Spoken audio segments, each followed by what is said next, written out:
Welcome to week 2 of PSL 6240 or 6240, Political Violence and Terrorism.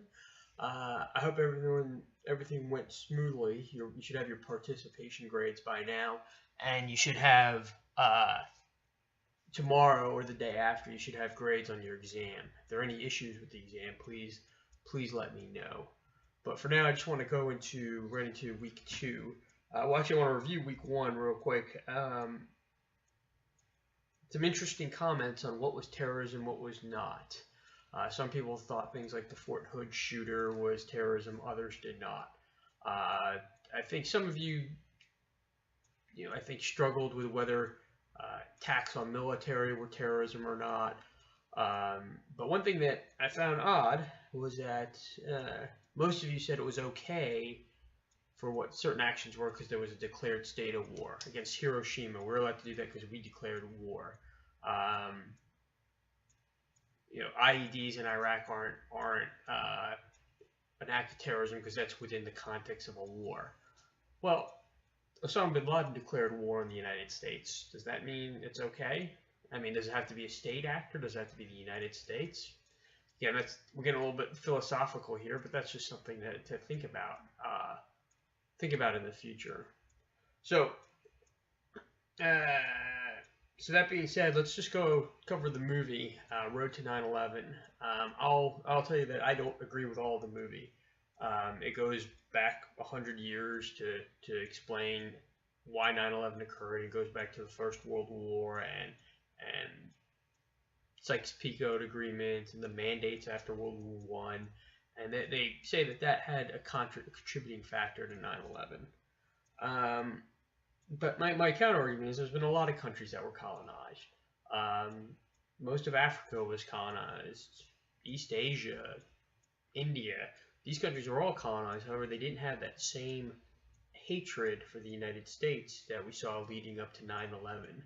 And I should just caveat, one of the things we're looking at is not just why we were attacked on 9/11, but if you guys can remember, there was crowds literally cheering in Iraq and in Palestinian territories, Pakistan. They were cheering for Osama bin Laden. They were cheering that there was an attack against the United States, and that shocked many Americans.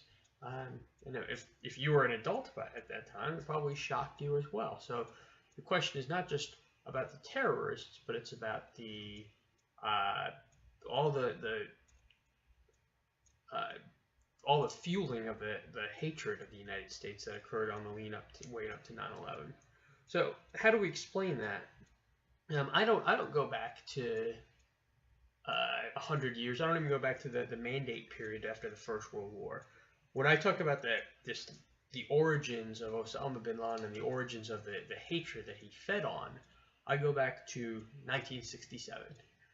For those of you who haven't studied history, 1967 is when the Israelis defeated the Arab armies in the SixDay War, and the Israelis defeated the Arabs quite handily. Prior to 67, much of the Arab world, Egypt, Saudi Arabia, Jordan, Iraq, was engaged in kind of this pan-Arab movement led by Nasser of Egypt, and he believed that the Arabs should be, all those who spoke Arabic should almost be one country. They should unite. They should follow the Soviet Union. They should be anti-Israel and kind of reject the West. After the 67 war and after the Egyptians were defeated quite handily, there was a reorientation away from that, and the orientation went towards Islam. And most people thought, they'd seen how Israel, a Jewish state, had been so victorious during the Six-Day War. They saw how many of Israel actually occupied some Muslim lands, and they just thought that Islam was a way to get out of the issues that were brought about prior to the Six-Day War.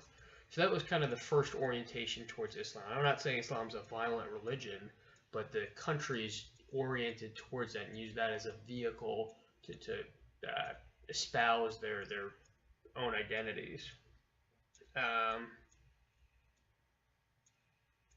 you'll see this in the movie, the Sayyid Qutb. He became actually a spokesman. Ironically, he was killed.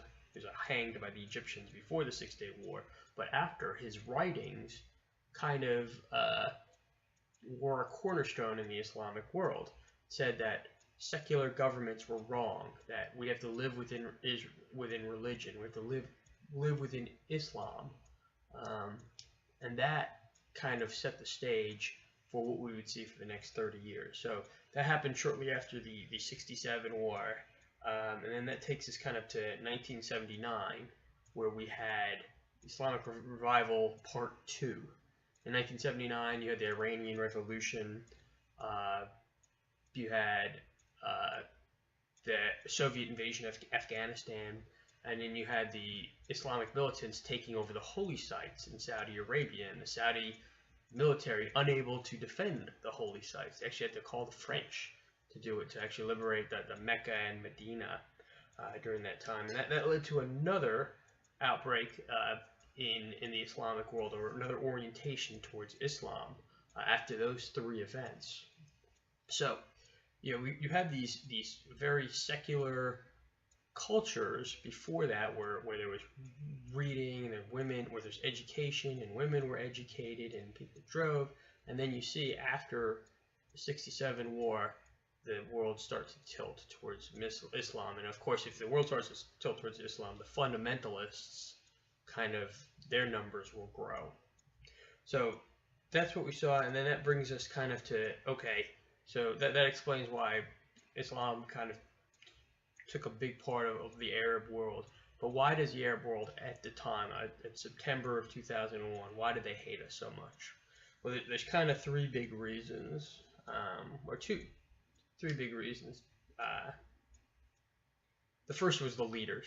The leaders of Saudi Arabia, the leaders of Egypt were hated by their governments. And you can see it in 2011, they were hated, and then they overthrew Mubarak.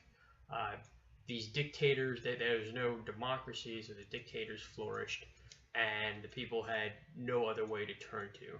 And in fact, they viewed, the only reason why these dictators were allowed to stay in power, whether that's right or wrong, they viewed it as only because of U.S. support to Egypt, U.S. support to Saudi Arabia. They viewed U.S. support to those dictators as why what was propping them up. And you could say, hey, the United States looked for stability instead of freedom. And that's true. We did that that was our policy up to 2000 and really 2010, 2011. So yeah, that's probably the biggest reason. Second biggest reason, we saw this in the 90s, was globalization. Globalization left the Middle East behind. They didn't experience a lot of the modernities that you saw in East Asia or South Asia or even in Africa. So globalization left them behind, but these countries could still see globalization. They could still see the rest of the world increasing their standard of living, while the average Egyptian still couldn't find a job. So that fed into the dislike and the reorientation towards extremists. And another part of globalization is with the advance of communications. It allowed grievances to spread. So a lot of the world didn't like what was going on with the Palestinian people.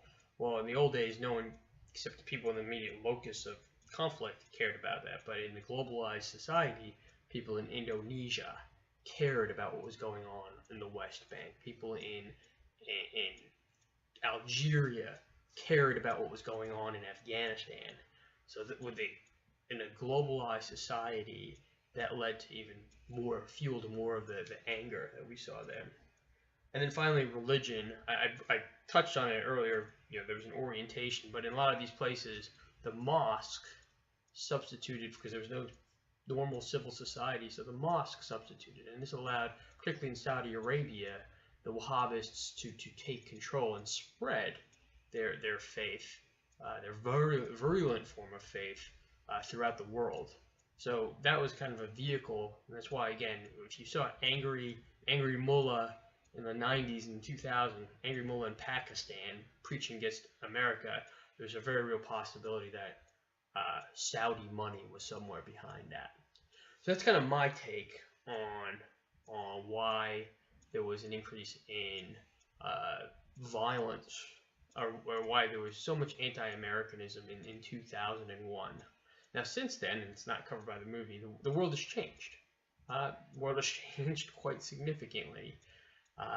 Saudi Arabia has reformed quite considerably since before 2001. They've instituted political reforms. They've instituted security reforms that weren't there previously. Egypt obviously has reformed for better or worse. And there's reforms through the Arab Spring that have occurred. So the world is different now than it was, but that's how it was leading up to September 11th. And again, the video is a little bit, I think, a little bit more anti-Western in its outlook than I think so. But these are my explanations, and you can feel free to comment them on the discussion board.